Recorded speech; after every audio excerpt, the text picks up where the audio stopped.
I will never forget on all the trips I have made. They were all wonderful. They were all sad leaving because you didn't know when you were going back.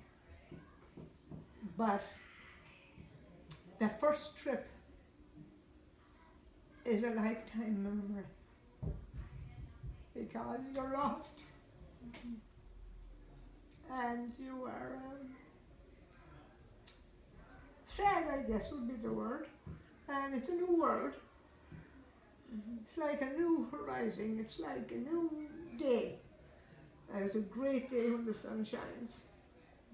And it was like a dream that you had a dream and you really, you had a dream at night about something, and then you wake up and you're here in America, like, and it's like rewarding, I guess would be the word, that you have gotten a chance at life besides animals, and then it was hard being the oldest of 9 kids, because you were always taking care of kids. As a child yourself, you were always like, not just working on the farm, you were combing their hair to get them ready for school, you were cooking for them, you were polishing their shoes, you were doing everything for the little ones. You were kind of a mother before your time because you're the oldest. And it's basically reality, because any person in any family that's the oldest, you always kind of take care of the young, everyone down below, whether it's 9 kids or 3 kids. But the younger one doesn't have to do that ever, because the other ones are ahead of them. So we always make the comment about, oh, the youngest one is spoiled because I gave her this, or I did this, or I did that. We always say that about everybody, every family says that about the youngest one. And she doesn't have to do this, but yeah, of course, who gave it to them? You'd buy them a sweater that they didn't have for themselves, you'd give them a few dollars to the youngest one, that you wouldn't have to give it to. So we always kind of make comments like that, It was wonderful. It was a wonderful, wonderful experience. But personally, to live my life all over again, I would not want any 16 or 17 or 18-year-old boy or girl go out in the world on their own that young. I'd say enjoy your youth, have a young life, and at least be 20. You mature more, you mix in more with all types of people, nationalities, everything. Whereas if you leave at 16, you're still a kid yourself. You really are. You're still innocent in a lot of things. You're not wise to the world, You can't see through people that they're taking advantage of you. Because you have a good heart, because all you ever learned was sharing with family, sharing with young people, Like you two taking care of little kids, you're doing everything for them. And that's about the only experience you have when you're under 18. But when you start going out to the world and not having anybody, not even one person, it's hard to warm up to, it takes a while to warm up to people. Because you don't trust them, because you have this fear of, is it right or is it wrong? You know what I mean? You really don't know. Like somebody will say, well, do you want to go to the movies tonight? Just say that. And just, no, not really. I'd rather go home, because you don't know what you're walking into, like, you know what I mean?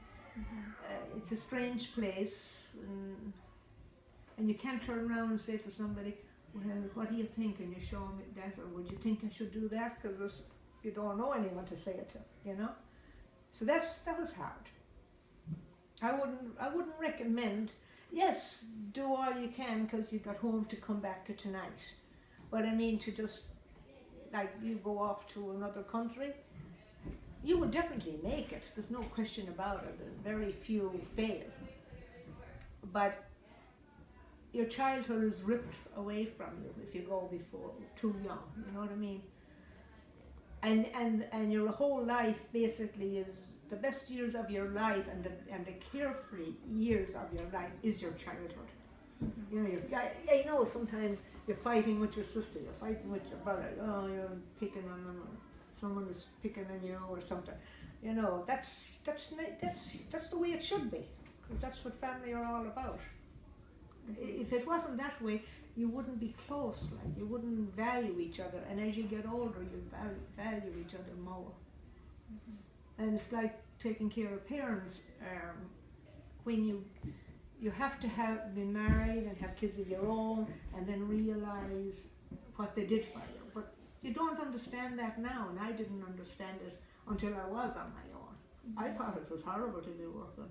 That's why we left, because we were all working on the farm and digging and picking up vegetables and doing all this.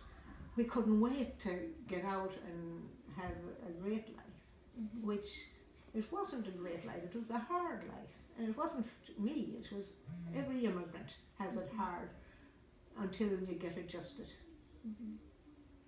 to life, you know what I mean? It all comes in time, but it's when you're too young, I wouldn't advise it, to be honest with you. But again, you won't learn that. I mean, I could tell you this until you turn blue, but you're not going to learn it. You know what I mean? You're not going to... it's like reading out of a book about immigration. It's a wonderful thing to read the book, but you do not understand it until you do immigrate. You can't understand it until you have actually done it. That's the difference. What kept you motivated? Like, what helped you get through all this? I would say what helped me through all this was our faith, my faith. I had a firm, well, we all had, not just me, our Catholic country. Ireland was a Catholic country, it still is a Catholic country. Because of being Catholic, brought up Catholic, and dedicated to God, you firmly believed from your heart, and you meant it. There's a right and there's a wrong in everything. You knew from childhood, which your mother and father have taught you, do the right thing at all times. If you do the wrong thing, you know you're doing it. If you know you're doing the wrong thing, it'll bother you. May not bother you right then, but it'll bother you maybe the next day. You say, oh, why did I do that? I shouldn't have done that, you know. So you're brought up in your home with good parents to know right from wrong. And I think your faith then, you pray to God at night, say a few prayers on the road. We had rosary beads, and it's not as popular now as it used to be. But your faith in God, that God will guide you right. And all my brothers and sisters that are here would say the same thing. In your faith, you believe in God, you believe there's a reason, you believe that He will do better tomorrow. You'll be looking for a new job, hope that you get a new place. We used to pray, hopefully we'd meet somebody nice at the dances, like, you know, you'd be so happy and proud of yourself when you'd be dancing all night. Because that's all you really knew what to do, because you're doing it from childhood. So that was my faith, I would say. And then we had a great belief in God we trust, which an American people don't realize it, or at least they don't speak about it, is you have to have trust in something. Otherwise, you're nowhere. So it's written on the American money, in God we trust. And I would honestly say, God bless America, which is at the end of most ball games. You hear it in school, or you hear it. It is true, God bless America. God bless everywhere. But God bless America because every opportunity is in America. If you're willing to work and you want to succeed, you cannot be lying down. It's as simple as that. You just have no choice.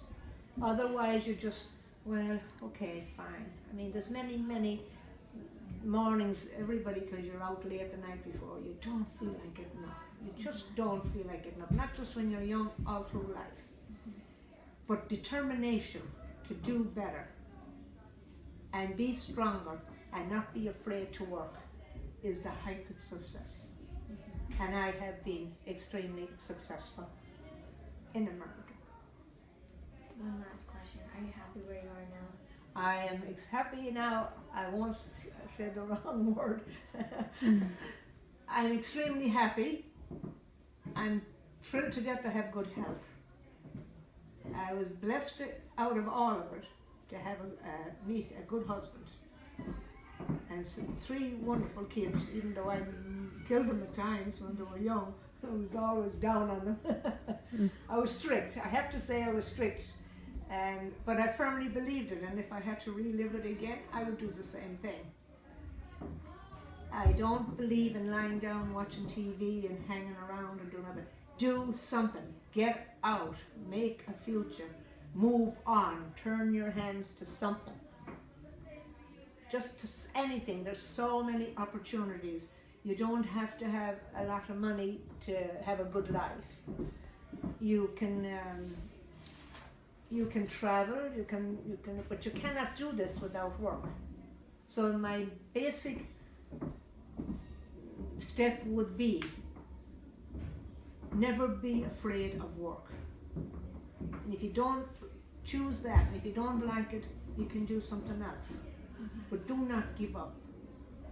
You got to have, from my point of view, pure right down determination to do better. And there was many a day I did not feel like getting up. But I would be so determined to do tomorrow's work, and it could wait if I could do it today, do it and get it over with. Never put off for tomorrow what you could do today. Because when tomorrow comes, you can do something, another step forward that you had planned for tomorrow. Do it. Don't sit around and naturally we all love to watch TV. Yes, you have to relax. Yes, you have to enjoy things. But don't just be lying around when you could do something. You can learn very easily, and there's always someone to show you what to do. Like you can knit, you can crochet, you can type, you can, 100 things you can come up with. You can learn, your father will show you, your mother will show you. Just ask them. You can learn how to sow plants. You can learn how to grow them. You're just lucky to have a yard. You're lucky to have a foundation that you can do these things with no cost. And you can pass it on to somebody else, even showing little kids how to. See, again, it goes back to your roots. If you're brought up on a farm, you love to do that stuff because that's what fed you as a child. Don't be afraid of hard work. And I think you'll be very interesting, and help others like you would like them to help you. Help everybody. That's what we want. Thank you. I honestly do think that be like the way you are now, young. Help everyone. Do everything you can for everybody. But don't be afraid of the challenge of life. Because if you don't try and you don't challenge it, then you can't. And you say, well, why didn't I do that last year? You know what I mean?